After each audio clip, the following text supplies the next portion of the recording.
আসসালামু আলাইকুম গাইস, আপনারা সবাই কেমন আছেন? আজকে আমি রান্না করব হাতে ঘষা চিকেন। তো আমি চিকেনটা খুব ভালোভাবে ধুয়ে নিয়েছি। এদিকে আমি পেঁয়াজ ঝালগুলোও কেটে নিয়েছি। এবার একটা আমি পাত্র নিয়ে নেব, তার মধ্যে দেব পরিমাণ মতো সরিষার তেল। এবার দেব আমি ধুয়ে রাখা চিকেনটা। তার মধ্যে দিতে হবে পেঁয়াজ কুচি, ঝাল কুচি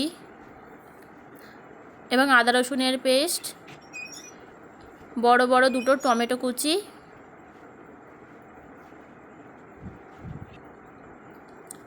এর মধ্যে দেব স্বাদ মতো লবণ।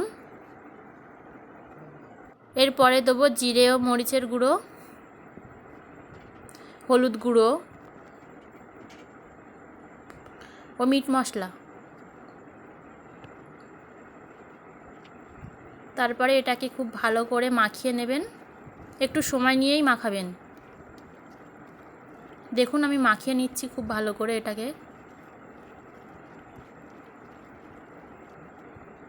আমাদের মাখানোটাও হয়ে গেছে। এবার এটা আমি উনুনে বসিয়ে দিয়েছি এবং 10 মিনিট এটাকে এভাবেই হতে দেব। দেখুন 10 মিনিট পরে ফিরে আসলাম। আমি মাংসটাকে খুব ভালো করে কষিয়ে নিচ্ছি।